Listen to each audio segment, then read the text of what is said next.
Welcome to the Health Headliner podcast by Tudu Digital. Our content is informational only and not medical advice. Please consult your provider.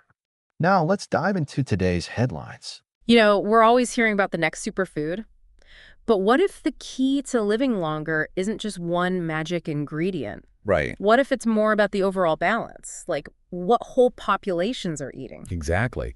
And there's this fascinating new global study that's just come out. It has some really surprising things to say about protein. Protein, like plant versus animal protein. Precisely.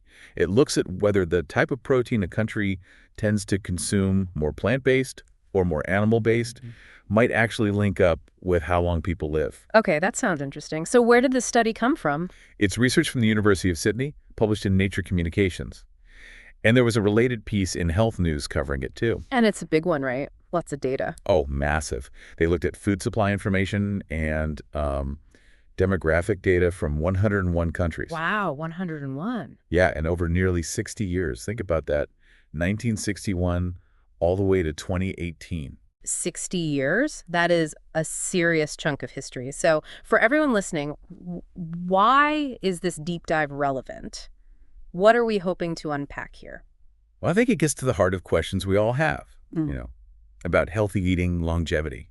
So we're going to break down what this study actually found, what those findings might mean for how we think about protein, and why it's especially timely now. Especially with all the talk about sustainable diets and, well, just personal health. Exactly. So the mission here is to understand the key takeaways and their relevance. Okay, let's dive in. What was the main question the researchers were trying to answer with all this historical data? So the core objective was to see if there's a connection between a population's main protein source, at a national level, plant versus animal, and longevity. Longevity across different age groups. Yes, across different ages. And they were particularly interested because of this whole global shift or potential shift towards more sustainable food systems. Right, the environmental angle. And how did they actually do it? It wasn't like they interviewed everyone in 101 countries for 60 years, was it?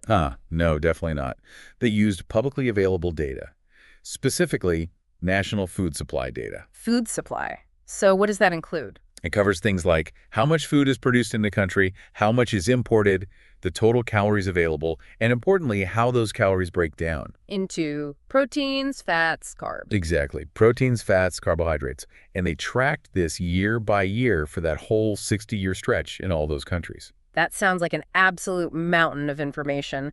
And I imagine the countries were pretty diverse. Oh, absolutely. That was key. Yeah. They included places with traditionally high animal protein consumption. Think Australia, the U.S., Sweden, Argentina. Okay. And then countries where plant-based proteins are much more central to the diet, like Pakistan, Indonesia, India, lots of lentils, chickpeas, soy, that kind of thing. So they had a good comparison base. Right. Let them look for patterns across really different dietary landscapes. Now, comparing, say, the U.S. and India economically over 60 years, that's tricky. How did they make sure they were comparing, nutritionally speaking? Did they account for wealth or population size? That's a crucial point, yeah. They absolutely did. They adjusted the data. They used gross domestic product per person to account for wealth differences. Okay. And they also corrected for the massive differences in population size between countries.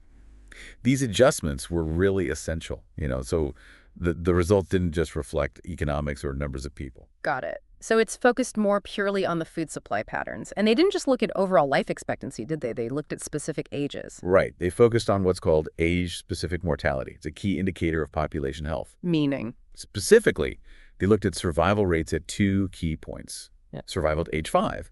Which tells you about early life conditions. Infant and child mortality. Exactly. And then survival to age 60, which gives a picture of, later life health and longevity. So early life versus later life. That makes sense. Yep. By looking at these, they could see if the nutritional environment, especially the protein sources, seemed linked to dying risk at different life stages. I also saw a mention of something called the geometric framework for nutrition.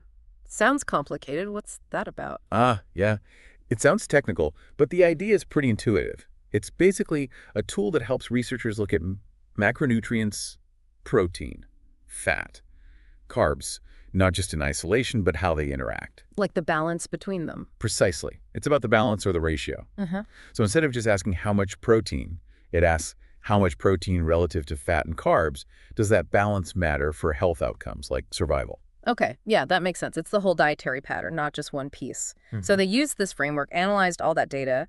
What did they actually find? What were the big takeaways? Well, they found some really interesting and kind of contrasting results depending on age. Yeah. For the youngest group, children under 5, they found that in countries with higher availability of animal-based proteins and also fats, so meat, eggs, dairy, Yeah. there were lower rates of mortality. Lower infant and child mortality with more animal protein and fat available nationally, that's significant. It is. It suggests those foods might play a pretty important role in those really crucial early developmental years. Okay, so that's early life. What about for adults? Same story. Actually, no. The trend basically reversed. Really? Yeah.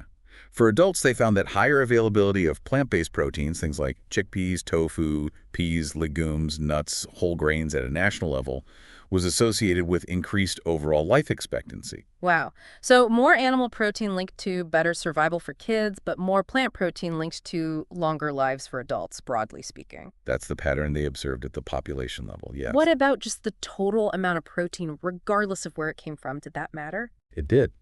They found that low total protein availability, just not having enough protein overall in the food supply, was linked to higher mortality rates across all age groups. Okay, so getting enough protein is fundamental, full stop. Absolutely. That baseline need seems clear. Let's go back to the early life finding for a sec. You mentioned fat was important along with animal protein. Can you expand on that? Sure. The analysis suggested that in places where there were enough overall calories, having higher fat supplies combined with higher animal protein supplies showed a distinct survival advantage for kids up to age 5 compared to environments higher in plant protein. So the combination might be particularly beneficial early on. That's what the data seems to suggest, yes. And then shifting to later life, survival to 60 and overall life expectancy. Yeah. How did that protein and fat balance look? So for later life, the picture was different. Survival to age 60 and also overall life expectancy at birth tended to be better in nutritional environments with lower fat supplies and a higher proportion of protein coming from plants. Lower fat, higher plant protein linked to longer adult lives. Yes. And they actually predicted that per unit of energy, plant-based protein would improve survival to 60 more than animal-based protein. The best survival outcomes were seen with high plant protein and lower animal protein supplies. Interesting. And fat specifically, you said lower fat was better for later life. Yeah, while higher fat seemed linked to better early survival, that trend flipped for older ages.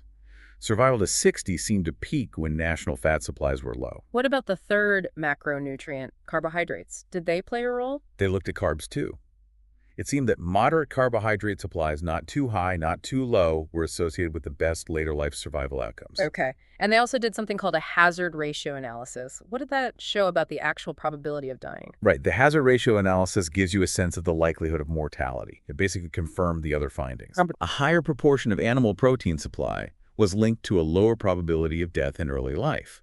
But then a higher proportion of plant protein supply was linked to a lower probability of death from early adulthood onwards. So reinforcing that switchover point. Exactly. Though they did note the differences became less pronounced after about age 70. It really paints this picture of our nutritional needs changing quite dramatically over our lifespan, doesn't it? It really does. What seems beneficial early on might not be optimal later, and vice versa. So these contrasting impacts, what are the potential reasons? Why might animal protein be good early and plant protein better later?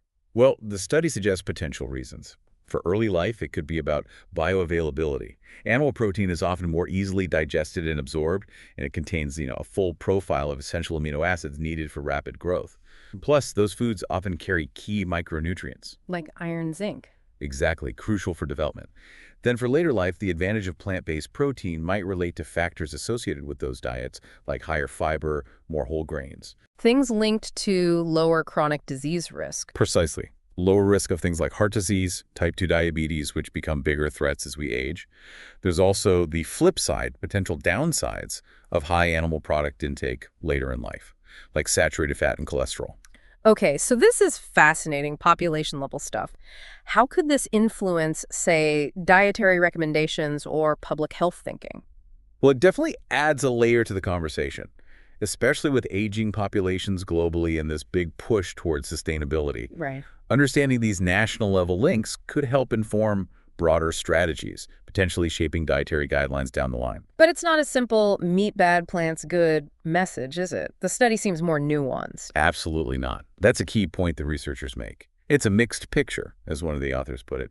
The optimal balance seems to shift with age, based on the population data. And that link between plant-based protein and longer adult life expectancy at a national level, that feels pretty relevant for countries thinking about greener food systems. It definitely is. If developed countries are looking to decarbonize their food systems, the finding that higher national plant protein availability is associated with longer life, well, that suggests potential co-benefits for health and the planet. Okay, really important context. But like any huge study like this, looking across decades and continents, there must be limitations, right? Things we need to keep in mind. Oh, definitely. And it's crucial to understand them. First and foremost, this is an ecological study. Meaning it looks at whole populations, not individuals. Exactly. It uses national-level food supply data. It can show associations at that macro level. Countries with more X tend to have more Y. But it can't prove cause and effect for an individual. So just because a country has more plant protein available and longer life expectancy doesn't automatically mean you personally will live longer if you eat more plants, based only on this study. Correct. Individual outcomes depend on many factors. Second, it looks at national averages.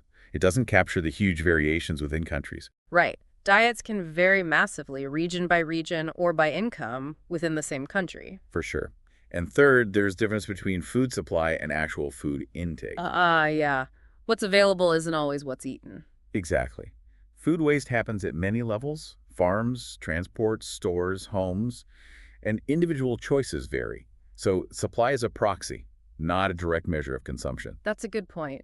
Did the study look at different types of fats or carbs, like saturated fat versus unsaturated, or whole grains versus refined sugar? For this analysis, no. They focused on total fat and total carbohydrate availability, distinguishing between, say, healthy fats and unhealthy fats, or complex carbs and simple sugars, would likely add more layers, but that wasn't part of this specific study design. Okay. And were there other potential confounding factors, things that might influence both diet and longevity that they couldn't fully account for? Well, they did adjust for wealth and time and other macronutrients, which is good. But yes, there are always other potential factors in these big observational studies. Such as? Things like maybe variations in food safety, the prevalence of foodborne illnesses, other socioeconomic factors beyond just gross domestic product, access to healthcare, even cultural dietary patterns that aren't captured purely by macronutrient supply data. It's always complex, isn't it?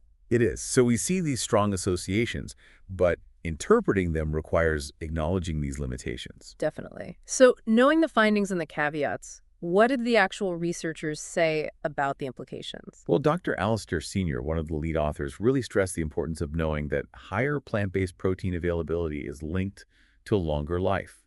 He saw it as valuable knowledge for both, individual longevity and planetary health. Right, that dual benefit. And Caitlin Andrews, the first author, specifically mentioned that mixed picture, how it's different for different age groups when comparing meat versus plant protein at that population level. Highlighting the nuance again. Yes. Yeah. And they also suggested that if we are thinking about reducing overall protein intake, especially from animal sources for environmental reasons, which is a big conversation, we might need to be smart about it. Maybe think about age-specific recommendations or redistributions to balance the health needs across the lifespan with those environmental goals. That makes a lot of sense, tailoring things. Did they offer more specific nutritional hypotheses for why they saw these age-related differences? They did offer some potential explanations. For the early life benefit of animal protein, they pointed to, again, higher bioavailability, the complete amino acid profile vital for growth. Makes sense for building bodies. And also key micronutrients often found in those foods, like iron, vitamin B12, zinc, vitamin A. For the later life benefit associated with plant protein, they highlighted things like higher dietary fiber and whole grain content. Known protectors against chronic disease. Exactly. And they also touched on the potential harms of over-consuming saturated fats and cholesterol from animal products in midlife, possibly contributing to the observed trends. Okay. And there was something about branched chain amino acids, BCAAs. Yeah, they mentioned that briefly. Some research links high levels of branched chain amino acids, which tend to be higher in animal proteins with certain aging-related health issues. Ah, interesting. And since most plant proteins have lower levels of these branched chain amino acids, that could be another piece of the puzzle, contributing to the later life associations they found. It's still an area of active research, though. Wow. Okay. So this has been a really, really thorough deep dive into a pretty complex study with some potentially significant findings. As we wrap up, what's the main takeaway for someone listening? What should they mull over? I think the big thing is just encouraging reflection. Reflect on your own protein sources, the balance in your diet, especially considering your age and your health goals. Maybe explore more plant-based options? Yeah, maybe explore some different plant proteins, get curious about the nutritional profiles of various foods. It's not about drastic overnight changes, perhaps, but more about awareness. And thinking beyond our own plate too, right? The bigger picture. Absolutely. Considering the wider implications for our food systems, for sustainability, these population-level trends tie into those conversations as well. So maybe a final thought to leave people with. Could understanding these kinds of global patterns actually help us personalize our own diets better?